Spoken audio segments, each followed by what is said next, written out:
Welcome to our very first episode of the Modern Recruiter podcast. I'm Shannon Castleman. I'm a senior manager of talent acquisition here at Greenhouse Software. And throughout this podcast series, you can expect us to broach all of the hottest topics in the TA space right now and hear perspectives from some of the top industry leaders. Speaking of, today's guest is someone who has been covering the HR and talent acquisition space for over 20 years and has absolutely no problem telling you when the industry is getting something wrong.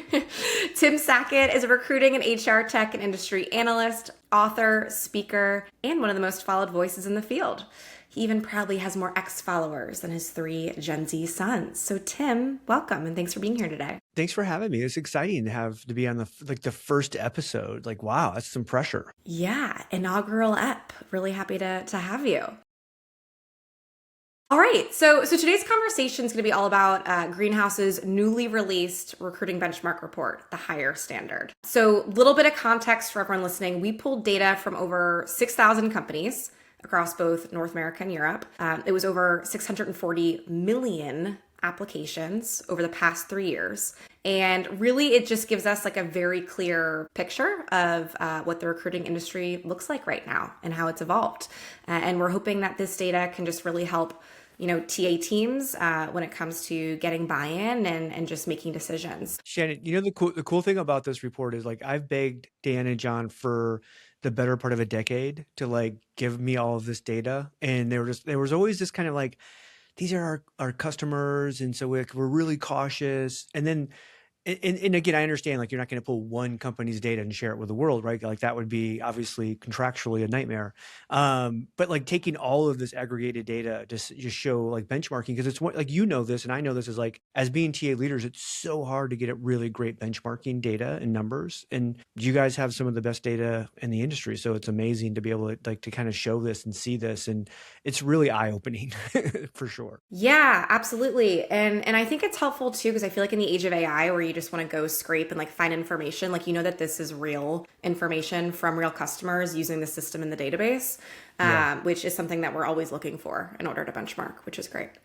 So I know that you were actively involved in contributing to the Hire Standard. Let's start with the big picture. What was your biggest takeaway, or what was something that, really surprised you? I think it's something that initially, it's this number that's giant. It kind of jumps out at you, but we were feeling this as TA practitioners, the number of applications that are hitting us in the face. It's just a giant increase. And again, we all want to we want to blame AI, and we want to blame there's a combination of stuff, right, that's come together, but it's real. And at first, we started hearing this stuff it's twice as many applications, or it's this. And it's over 400% more applications. So it's all of a sudden that hits you and you're oh yeah, I'm feeling it as a TA leader. My team is feeling it.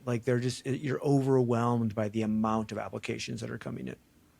Well, and not only that, but recruiting teams, the size has been cut in half. The data shows. So it's not only is there more work at the top of the funnel, but you're also doing so with less resources. And I know AI is the easiest culprit to blame, right, for the increase in applications. But what else do you think? 400%. What else do you think is really contributing to that? I think I take a look at really listening to business leaders, especially at enterprise, and I think a lot of them have come out and said, yeah, you know what, we're going to make major investment in AI, right, and we're going to double down on this, and we're going to make this happen, but the reduction of teams right now has very little to do with AI and a lot to do with after COVID. We have to remember the US government put $3 trillion into our economy. Everybody was hiring. Everybody was fat and happy. We're oh, this is going to last forever, right? It's some big giant party where the buffet just never ended. And eventually all of a sudden it ended. People looked it up and go, well, wait a minute, we hired way too many people for the amount of revenue we're going to have coming in. So it's a real business issue. Now, are there companies that are ahead on AI and they're having, they're going to be able to make some adjustments and stuff like that for sure, but not really, not yet, especially on the recruiting side. So obviously because, the economy starts to lag a little bit, we don't have all this kind of quote unquote free money, that was put into the system. We have less jobs to fill, right? And as recruiters, we see the economic downturn almost before everybody else. We're like the canary in the coal mine because we Right. start to see the recs starting to dwindle down, and we start to go, okay, well, what are we really going to do? So when the data came out and said, oh my gosh, we have half as many recruiters, or a 50% reduction in recruiters, you kind of go, yeah, like we all kind of felt this. We knew this over the last like 18 months. We were, and it's weird that for the people that have to do all the hiring that we kind of become these, kind of an early indicator of like a downturn in the economy. Yeah. And I think anyone who's been in this space since 2020, part of the reason for the lean teams too is there's like a hesitancy of like you would rather be lean and super busy, even overwhelmed, to know that you have job security and that like there's enough recs to be worked versus overstaffing, because we've seen rifts and layoffs. Like no one wants to go through that again. No. Mm-mm. And so I think that's like a lot of it as well. I'm curious, you've been doing this for over 20 years. Have you, and I know in history, like, right, there's trends, there's like pendulum swings. Like, have you ever seen anything similar to this or like this in recruiting before? Yeah, I think in every like economic downturn, if you go back to like, I think probably the one that's I can remember the best is like kind of like the mortgage crisis, right? And you had this major kind of economic downturn, and what you saw immediately was people losing jobs, right? Companies had to cut and do layoffs and do all the rifts and do all this stuff, and so then your application volume came up. Now the hard part was it was still people having to get online and actually fill out applications. We didn't even have like easy apply and all these other kind of tools, and so you felt it as a recruiter because you felt the number of applications coming in, but it was always like maybe 10, 15, 20% more, right? It wasn't 400% more. We definitely didn't have AI tools to kind of do those. And I think people were asking more specific around like, oh, well, this is the location and this is the job. And when you start using a lot of the AI tools and it's blasting your resume out to everybody. And as recruiters, we're seeing this where you go like, oh, an application comes in and you're like, oh, this person looks really good. And you call them and you're like, I didn't apply for your job. And you're like, oh, okay, yeah, you might not have, but some tool you turned on did, right? From that Yeah. standpoint. So I do think it's something we should have expected, maybe not to the level of the numbers we saw, but like any kind of economic downturn, right? We see that kind of increase, from that standpoint. So not surprising. But like I always like to say, like Shannon, like every single day we have new recruiters starting their first job in our industry. So for them, this is brand new and it's eye-opening. So Mm-hmm. recruiters that have been in for a year or 2 years, and this is the first cycle they've been through, they didn't expect this. They didn't realize this was coming. And so that is that weird thing with experience in our industry is you can, and you can kind of anticipate what's going to happen and how it's going to happen. But also you have to realize we have new recruiters starting every single day that have never been through this. So for them, it's a very real kind of thing that they're facing. Mm-hmm.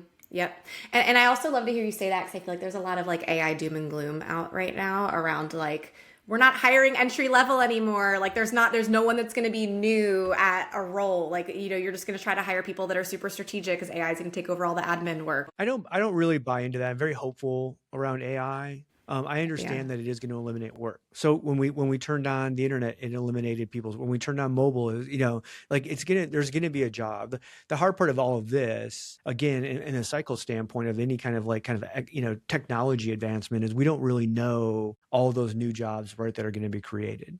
But so far in the history of the universe, or at least the history of our world, every time a new technology has been like kind of implemented and adopted in a full manner, there's been more jobs that have been built because of that, not less. And so for some reason this time, everyone's like, oh, it's going to be less jobs. And you're like, well, but we don't know the jobs that are going to be created yet. So and I think we're naive to think like those jobs won't be created. I think we'll see a lot of things. I take a look at it like you and I both have to go and say, well, what's the future of recruitment? What is that going to look like if we fully implement AI tools? And it's a question I love to ask TA leaders and even HR leaders of saying, hey, if we could turn on AI like a light switch, and let's say AI would do away with 75% of the tactical work of recruiting, well, what could we do? And like you said, like we're so overwhelmed and lean as we are. If I got 75% capacity, like what are the really cool things that we could actually do to add value to the company from a talent perspective? And if you sit down and brainstorm that out and start like having that conversation, you come up with thousands of ideas of really cool stuff we could do that would add better value than click-clacking a keyboard and moving somebody through a process, Yeah. So let's talk about that, because one of the other stats that I thought was interesting in the hire standard was that the average amount of hires per recruiter per month sits at almost 5, which has doubled Yeah. since only a few years ago. So like Yeah. even before like AI was super big, like productivity is increasing. So like what do you think has contributed to that today? Like obviously there's the future of recruiting and where we think we're gonna go, but what teams are getting it right? Like what do you think is contributing to that? I think it's a combination of we've worked for probably the better part of a decade, like beating on hiring managers that we have to move fast. Yeah. Yeah. And again, and I think that's another thing that's that's in the data, from the report is the time to fill hasn't necessarily gotten better, but we've doubled the amount. So we're doing more with less because of technology. You take a look at, Greenhouse 10 years ago to Greenhouse today, and like the amount of automation that's built in now is completely night and day different, right?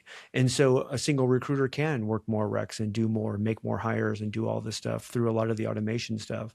But also we have, I think, hiring managers and executives that are pushing the entire process of it to move faster. So it's like, look, and again, I know we're not perfect. It's like, I was at Sherm Talent last year and I asked the crowd, because I'm like, what's the one thing we're still frustrated about? Overwhelmingly, 90% of the hands went up that it was hiring managers not getting back to us, not getting feedback, right? And you're thinking, it's 2026. Like, how can this still be an issue for us? But it is. But even though we know it's an issue, it has gotten way better, right? We have more tools to kind of nudge them along and kind of get that feedback and kind of just move the process a little bit faster. Yeah.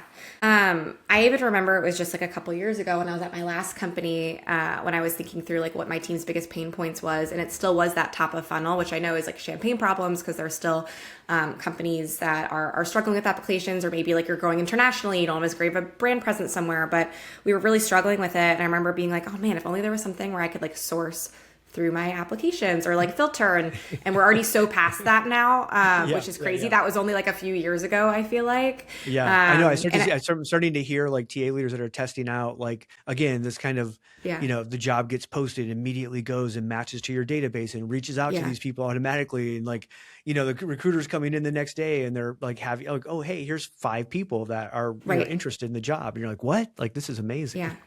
Like I know and this is going to be like a soft plug, but like my team, we use Real Talent, which is our own product. And essentially, like when you have thousands of applications, it's the only way that we can get through it, where we can like filter through candidate fraud and people who aren't who they say they are, and actually do like talent filtering and matching to like surface, who the best applicants most likely are, the strongest match based on what you put in. And it does clear verification. And I think it's like, I don't know how you can operate without something like that in today's day and age, especially with the candidate it's definitely fraud going to be a piece. competitive advantage for companies that are turning these things on, right? Like, Yeah. if you're still going back, like I talked to a company the other day and they were like, oh, we're using Workday. And I'm like, well, what do you mean? And like, well, what else? Like, talk to me about your stack. And they're like, no, we just use Workday. I'm like, oh gosh, like, wait, how can you just use Workday in today's world? Like, there's so many like cool things out there that you could be doing. And so like, it's shocking when you take a look at where some of the like enterprise companies still are. I want to bring us back to something you mentioned earlier, which was around time to fill. And so I know that was a stat that came out in the report. It's up like 37%, or around 60 days on average. When I share that with my hiring managers and I start to estimate when someone's going to start, I'm like, okay, if we chat through a couple months out, they're always shocked. Like, well, why would it take that long? I've heard this is a hot topic for you. And so I kind of just want to get your take on time to fill. Like, what side are you on? Hold on. I need to step up on the soapbox. I hate time to fill. Yeah. I tell people all the time, like I get a chance to like meet with like heads of TA and CHROs and do like recruiting diagnostics with them. And one of the things I'll say is like in front of their C-suite is like, if your TA leader only provides you time to fill metrics as a measure of success in TA, they should be fired immediately. And immediately everyone like looks at each other because that's the only thing they're delivering, right? And I'm not naive to the fact that 99% of organizations still use time to fill as a success metric. What I'm saying is like, if we understand like basic statistics and we have all this data, I could argue just as much as you're saying, hey, if we go faster, we're better. I could say, hey, if we go slower, we're better. Both of those statements are exactly true statistically the same way. Just because you're at 37 days and now you're at 36.9, you can actually make an argument that you're better. I could actually make an argument that you're worse. And the same arguments are both valid. And so the problem we have, to me, is time to fill is only a health metric around TA. If you're 37 days and your market is 40 days, okay, you're slightly better than the market, but like calm down, right? But if you're at 43 days, also you're slightly worse, but also calm down. Like you're in the ballpark and it's fine. Those 3 days are not going to make a difference in a white collar hire. And now if you're like mass volume, high volume, hourly hiring, and you have to fill shifts for the day and all this stuff, yeah, potentially, right, that those little time to fills can make. But again, once you're in the market or in the ballpark of it, you're fine. It's a health metric. If you're at 85 days, okay, you have cancer, there's a problem you need to fix.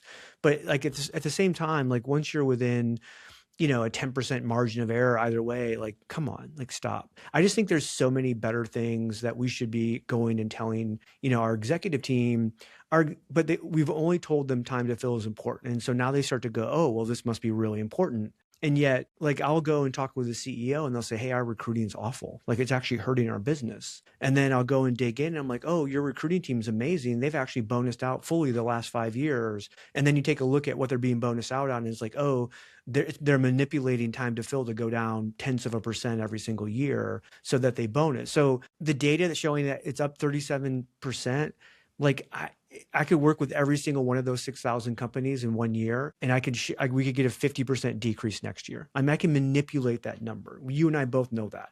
You just make sure your recruiters are on top of it and they're closing recs and those long-term recs that the manager's never going to fill. We just go and agree, hey, I'm going to close this now, but we'll open this later when you actually want to hire. Like there's so many ways to manipulate that number, and I'm just untrusting. And again, this is coming from a guy who ran corporate recruiting teams. I'm untrusting of recruiters who get bonused on time to fill, that they're not manipulating the number. And again, that could be a hot topic, and I'm like throwing it out there, but I'm not naive to the fact that it's happened. I think the difficult part, and hands up, we do track time to fill as one of our metrics. It's not the only one, so don't fire me or tell my boss. Fire her immediately. But yeah. But I think the hard part is that like everything else in corporate America is time box. It's like, oh, we have Q1 goals, Q2 goals by the end of this fiscal year. Like, and so I feel like the rationale for time to fill with like when you're reporting up, right, is like you want it to fall in line with these other time boxed things. That's important. Like there can't be other projects in the org where it's like, oh, like we're just going to push it. It's going to take longer, but it's going to be better. I mean, I guess sometimes you can. But so how would you, like, if there's a TA leader that's having a conversation with C-suite or the board where there's this pressure around like the time to fill aspect for that reason, like how would you suggest they navigate that type of conversation? Well, one, I never want to be held accountable to a measure that I don't control. And time to fill, we control very little of it in recruiting, right? We have to deal with hiring managers and candidates and all these other like kind of third party things where we can't control their calendar or clock. And so for me, it's just not an accurate measure. Now, if I'm going to use time to fill, I'm probably going to do something like a hiring velocity where we work backwards. We go to the hiring manager and we go, hey, like, when do you need this position filled? And they're like, yesterday. And you're like, shut up. Like, come on, like, just stop, And like realistically, like if we start to do the math, we'll come up with those, hey, it's going to be 45 days or 60 days or whatever. And we can kind of back that in. And now what I'm going to do is start to do plus or minus, do we meet our goal? When we go back to like those goals, whether it's a sales goal or an operational goal, if I have a recruiting goal that says, hey, I'm going to fill the software engineer job in 60 days, it's an agreement I have with this hiring manager now. So we both now are moving, hey, are we going to be able to do this before the date or after the date? And let's start measuring that. At least I'm getting buy-in from them that says, hey, this is the realistic way. So then when they don't get back to me for 4 days to give me feedback on a candidate, they own that. They, like they're going to be on the hook for those 4 days. What I really think our executives want is capacity. Like to me, that's like the holy grail. They want to know, hey, Shannon, we have to increase fourth quarter hiring by 25%. And then they need to know and trust that what you're going to say next, they can actually believe. So if you go, oh my gosh, yeah, don't worry about it. We'll work 24/7. We'll work harder. And then you fail. That's the issue we have. And we see this churn of TA leaders in the industry constantly because they just want to work harder, and working harder is not a strategy. I think if you go and say, hey, by the way, we've reversed engineered our funnel. We know we're at 95% capacity. You guys want us to increase our hiring by 25% capacity. We have an extra 5%. I could probably whip the team and get another 5% for a short-term period of time until they want to quit. But the reality is I'm going to need ABC resources to actually meet that 20%. And what I find is like CFOs actually really love that. They're like, oh, this is actually based on math. And you're saying, hey, here's what we can actually produce for you. And by the way, we're not going to meet that 25% based on how we're built right now. I'm going to need more recruitment marketing spend. I'm going to need more headcount. I'm going to need more more other technology, whatever it might be. I have levers I can pull to meet it. But if you don't give me that, I'm not signing up for 25% more. And then you have a real business conversation. It's the same conversation that your head of revenue is having, your head of ops is having. Somehow, though, we've done this in TA and HR where we just go, oh yeah, tell us anything. Oh, you need 1,000 more people tomorrow? Sure, we'll do it. And you're like, no, we're not going to do it. Yeah. Yeah. I'm guilty of that for sure. I'm like, yeah, for We sure. all are. We're the I've been there best. Yeah, too. we can do Yeah. it. Oh my Yeah. gosh, yeah. And then you're working 24/7 and not sleeping and you're totally stressed out and then you fail. Yeah. Yeah. And I think the hard part too with like team capacity is just because of the whole AI narrative. And I feel like there's a lot of pressure around like, well, you should be able to do more now because you have all these different things that you didn't have 2 years ago. Like you're not even writing your own job descriptions. You don't even have to create interview questions. You have automated scheduling or what have you. Yeah. And so I guess like how do you like what do you think about that? Like how do you combat that narrative as far as like how AI is currently playing a role within TA team's capacity? Yeah, it is. I mean, there is actually some truth to that, right? But it's the same thing every other function has when they've had automation in as well. So it's all kind of relative. And what the data showed in the report was the recruiters they're better, right? They're doing more, per recruiter. So that is actually coming out. You can still take a look at the funnel and say, hey, based on an average recruiter in our environment, this is what we expect that they're going to do with all those tools, with all those advances. Here's what they can do. I have a little bit of a problem. I actually I was interviewing like a bunch of recruiters on a team to kind of understand kind of what was going on for some process mapping. And one of them, it was a single mom. And she showed me her calendar. She like pulled it up, shared the screen from 9 to 3 every single day, Monday through Friday. Every 30 minutes, she had a screen scheduled. No breaks, no lunch breaks, no potty breaks, no nothing. She dropped her child off early in the morning, was able to get back home by 9, had to go pick her up. And the company was like, hey, she's our best producer by far. I'm like, heck yes. But also, does she crawl in a closet at night and how long can you actually force somebody to do 9 to 3? What is that? 12 screens a day, 5 days a week, 60 screens a week. Like you can't, like we only have so much capacity as recruiters to kind of do this stuff. And so I think that's becomes, again, one of those kind of questions we have to have as we start to ratchet up AI. Technically, you and I could go, okay, hey, I'm going to fill every single slot of my recruiters with screens. Well, is that humanly possible to do that? And if it is, how long could they actually do it before that job becomes a nightmare? It's weird. Yeah. So I don't have a perfect answer for that because I think as we start to layer in AI, start to layer in human in the process, everyone's going to kind of find their magic sauce. And figure out like, hey, this is what works for us in our company, and this is what works for our team, and the combination of everything. Yeah. I even struggle with that in my own role where I feel like I've already actually seen a lot of efficiencies in automation with AI in my own job and doing things that used to take me a very long time.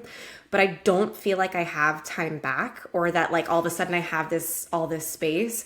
And I think the reason is just because, well, then the bar keeps raising where it's like, cool, now that all that's taken care of, I actually can do way more. So it's not that all of a sudden it's like, oh, your 8-hour workday is 4 hours and the rest is for like creativity or like experimentation. It's actually, now I can actually do all the rest. Like it's just more, which I think can be tough. We're starting to see that like in the software developer space now where they're starting to come back and the jokes are, I used to work 12 hours a day, but now with AI, I work 16 hours a day, right? Because it allows you to do so much more, but then all of a sudden now the expectation gets risen from that standpoint. And I think again, there has to be somewhere along the line of like, what's the deliverable, what's the goal, and if we're meeting that, cool, then we're meeting that. Now, if you had a goal set pre-AI that was like, hey, this is what you have to do for the funnel, and now all of a sudden you realize, oh, I have recruiters who are working 20 hours a week and delivering that. Well, maybe that goal needs to be adjusted. Do I need my recruiters on the phone 40 straight hours a week? No. Like that's unrealistic. I don't know if you guys measure like call like time and volume like we do in our shop.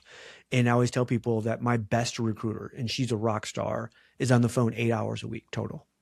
And they're like, wait a minute. Because if I ask most TA leaders, and they'll go, oh, 20, 30. I've had TA leaders tell me my recruiters are on the phone 40 hours a week. I'm like, no, you have no idea what's happening in your shop. They are not. 90% of their phone calls are, hi, this is Tim. I have this job. Please call me back. Bam, 8 seconds, Yeah. I mean, if they do, they need an herbal tea and some honey because that's a lot of talk time. Yeah. Or a lot of energy drinks. Yeah. Yeah. Pick your poison. I'm curious. So like speaking of recruiter screens, like it's something that's hot right now. I know that even our own team is candidly considering is agentic AI interview screening. Like what are your thoughts around that as well as in general, like other like future in recruitment, like other things that we're going to completely change?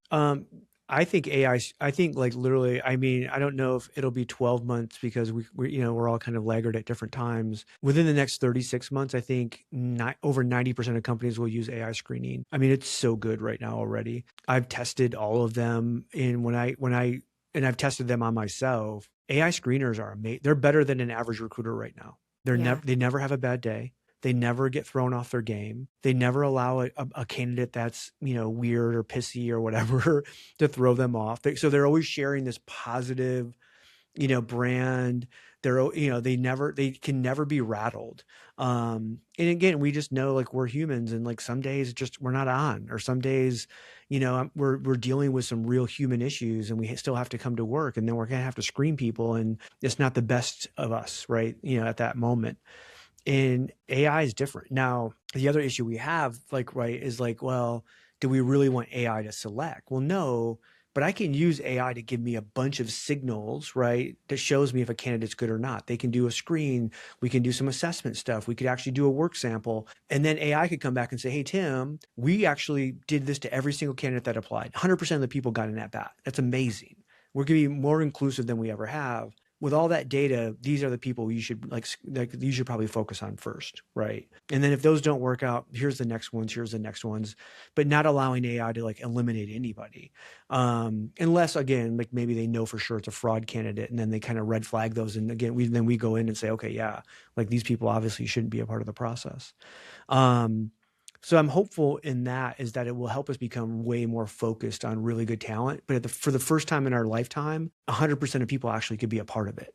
Like right now, we know the reality. 700 people apply to a job. Our recruiters go in, they look at 30, 40. They reach out to a handful, they screen a handful. Over 90% of those candidates never even got a chance. And you're just like, how can we say that we're an inclusive work environment when 90% of candidates didn't even get a chance with us? I just think that's shameful, I feel like it's the only way to move forward, just because now with candidate AI, almost every single resume can be spun to look perfect for the job. Yeah. And I think that and I know I'm not the first person to coin this idea, right? Hands up, but the resume is probably going to be no longer very soon for that exact reason. And so the only alternative is to be able to actually talk to someone and be like, what were your experiences? What did you do? How did that make you feel the values, the human aspect? And you can't put that on a resume. So it has to be done in an interview, but you can't physically interview 4,000 people or however many applicants you get. So that I know. Shannon, how long is it going to take before our AI is talking with the candidate's AI and the AIs are deciding if it's a good fit or not? And all of a sudden Shannon shows up to work and no one even knows. It's like, hey, Shannon will be starting on Monday. And people are like, who's Shannon? The AI picked her, And by the way, it's not Shannon starting on Monday. It's Shannon's AI coworker who's actually just doing it for her. And then, I can walk my dog or do something else. Sidekick, your definite, sidekick. Yeah. Other things that came up. So in the data, the one thing that kind of stayed the same was the amount of interviews per hire. So it was 17 to 18 interviews per hire. And I think the takeaway was those that are doing structured interviewing, are doing really well. We're still doing a great job of getting the right folks despite the high volume. What I think is interesting is almost every company now, every company should have some form of structured interviewing, right? You have some sort of rubrics. Hopefully you're using Greenhouse. That's a scorecard, all the things. Yeah. But I think in the age of increasing candidate AI and this is something that my team is talking about actively. We used to be very structured at Greenhouse. Like we have all of our questions listed out, but like candidates can now also spit out very perfect STAR method answers. And so like, how do you actually get to the core of what's real? And like our solution is like, there's going to be a lot of live probing, and it's a lot of like having more authentic conversations and being like, well, tell me more about that. Or like, but what if you failed? Or kind of, which is actually kind of unstructured because it's on the cuff, like based on what the candidate says. Well, the cool thing too is when you look at some of the interview tech that's being built, like imagine like a candidate going through your process, it's interviewing with 4 different hiring managers at different times, not a panel, right? Well, if I'm the 4th person interviewing this person, I don't really know what that how they've answered all the other questions. AI actually would. And AI might pop up like a little question that says, hey, they didn't answer that question. They answered that question differently with Mary. Dig into this a little bit and ask this question. You find out why they've changed their, I mean, there's some real power there of like getting to the point where, are you interviewing just to get the job and saying whatever I think you want me to think, or do you really believe in whatever we're trying to, whatever competency we're trying to like uncover there? Yeah, and I think that will be a huge unlock too. Because like Shannon, gut check me real quick. 18-1 interviews to hire. Doesn't seem real, right? Are you guys doing 18 hires for every hire you make, or 18 interviews? That seems like a lot of interviews per hire. Now, it's one thing if you start to add in like screens and some other stuff, it just seems like a lot. Yeah, no, it does. I would say like, we funnel wise, like at the very end, you're looking for like a top few finalists. You're looking for maybe like max like 6, what we call like virtual on-sites. Yeah. Even like, I don't know, there's not even a lot of hiring managers that I think would take 18 interviews, or else you're never getting scorecard responses back.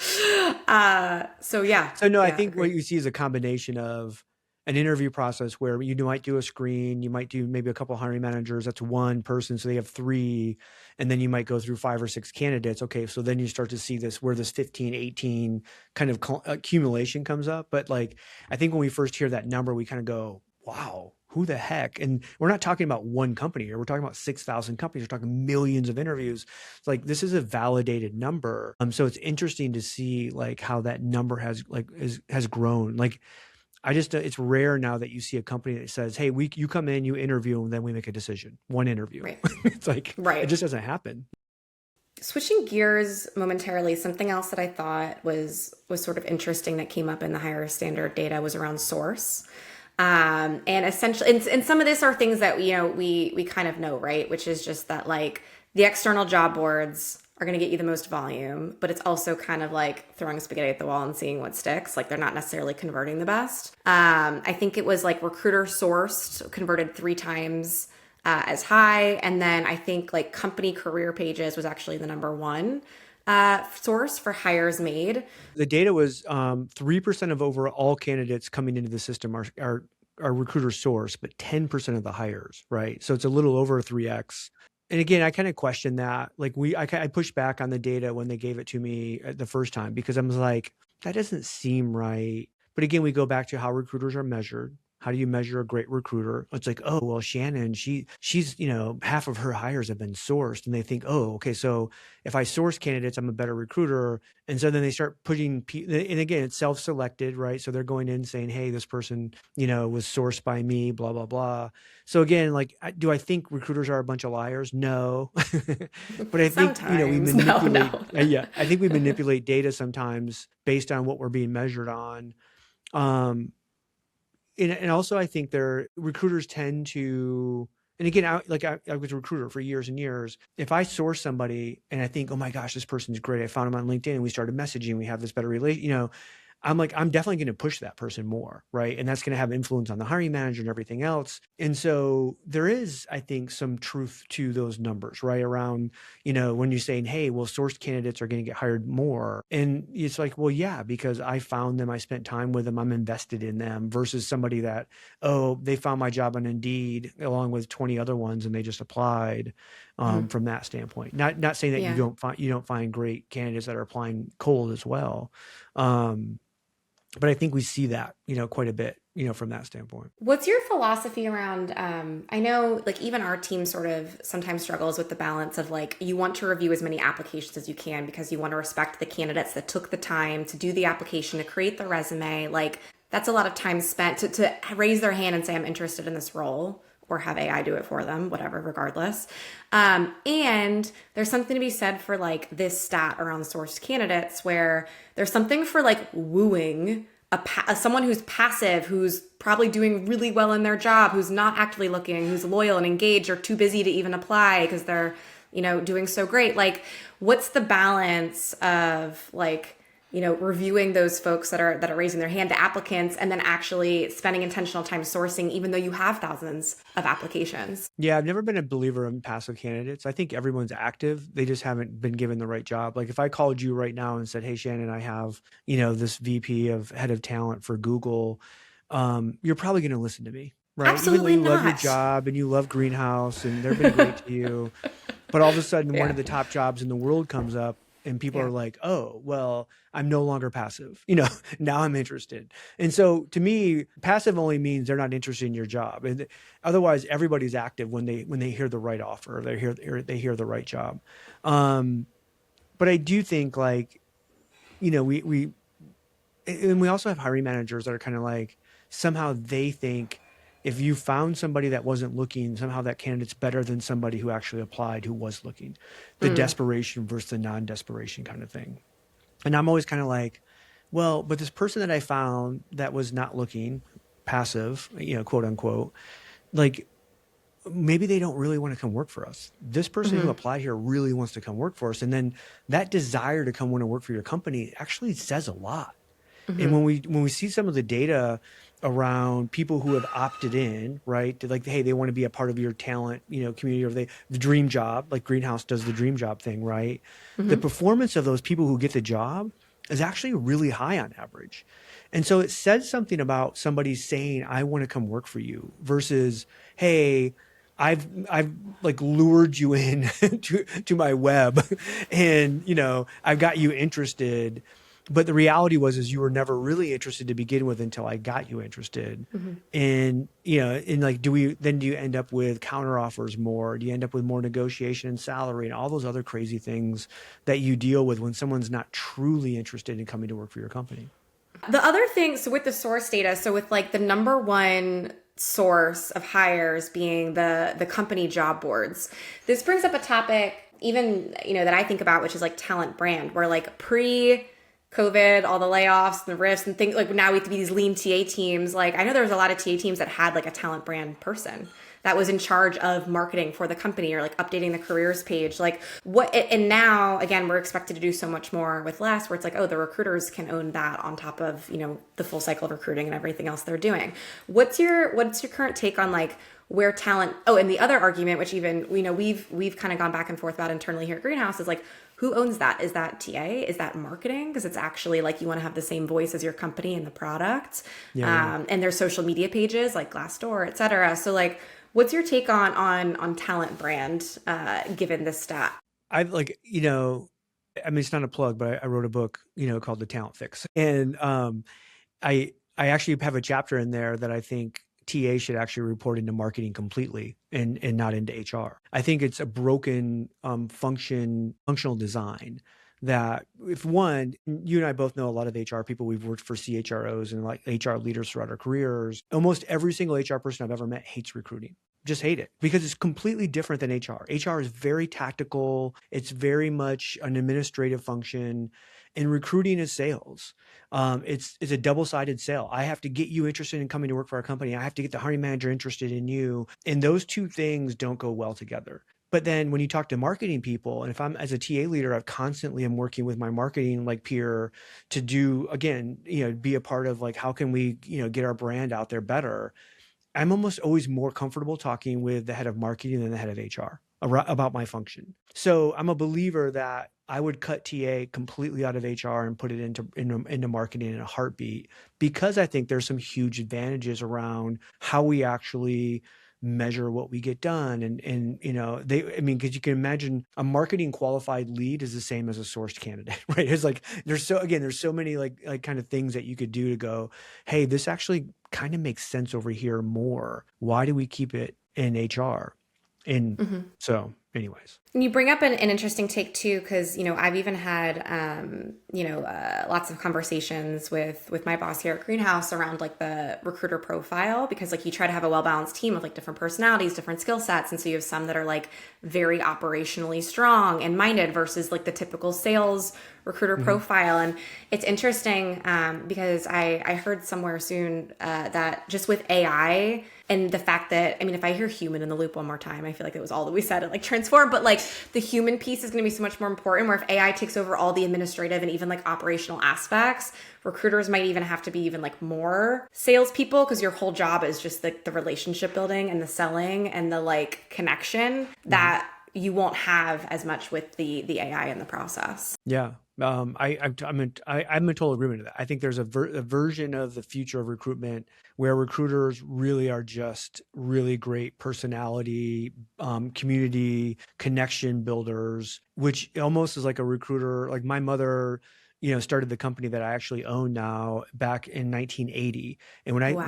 when I remember her as a recruiter in the 80s, all she did was network and talk to people, and everybody knew her. Like she was like a Hmm. realty agent almost, right? Where like you just had to, like you had to get people to be able to give you things. I had to be able to call Shannon, and I had to have enough of a relationship with Shannon where Shannon would say, Tim, I don't want that job, but you should talk to my friend Mary, because she definitely would want that job.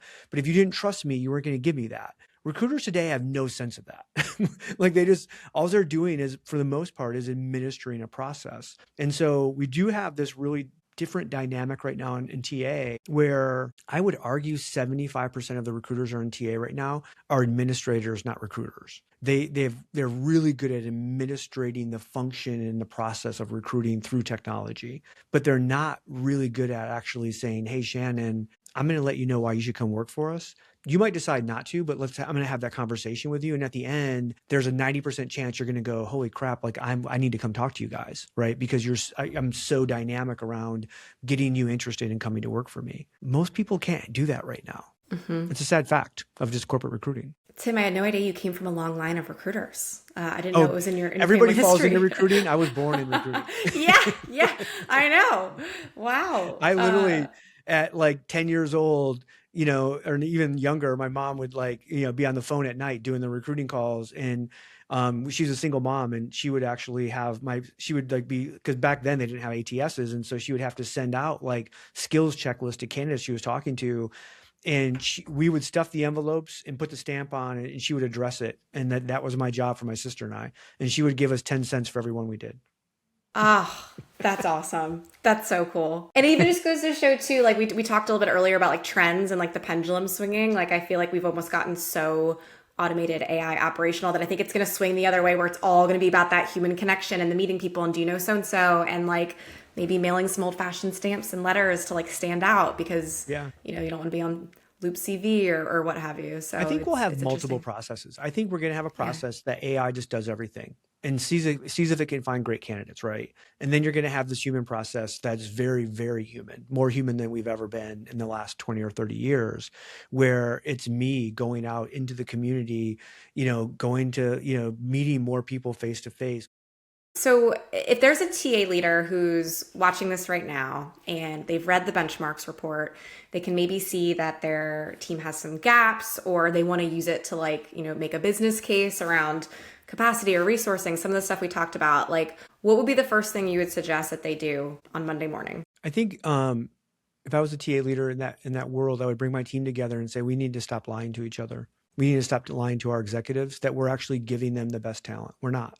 We're giving them the best talent of those who applied at the time the job was open, which actually might be the actual worst talent in the market. That's a way different conversation to have, right? Because at that point, then you have to say, okay, well, wait a minute, then how do we get the best talent? Well, let's give 100% of people a chance, right? Let's get out there. Let's do better branding, better marketing. Let's screen more people. Let's have a better assessment. Because I think once we kind of like level set and say, okay, like that's true. We're posting and praying. We're just taking the best of, who applied, which might not be the actual best. And then we start to think about what could we do? Could we go out and actually be better hunters, right? For really great talent? Should we rev up our referral system? Should we give some capacity to our recruiters to source more when we know that they're going to be hired at a 3x level? I think we have to have better conversations around that. But part of it, we have to start with Like, what's the reality of what we're currently doing? And again, it's not a hammer on someone who's posting and praying. 90% of organizational hiring right now is still, we post a job and we pray somebody good applies. Mm-hmm. And that's just a reality because we're over capacity, right? We don't have enough team to go out and do the real thing. But with AI, I think we're going to have that capacity. Yeah. Awesome. Well, Tim, this was such a great conversation. Thank you so much for being here with us in our inaugural podcast episode. Where can people find you, follow your work, keep up with what you're doing? Tim Sackett, timsackett.com or HRU Tech. Well, awesome. Well, Tim, thank you so much. The Greenhouse Benchmarking Report, the higher standard, is available on the Greenhouse site right now, or you can also find it, a link to it in the show description. So thank you so much for watching or listening, and we'll see you next time.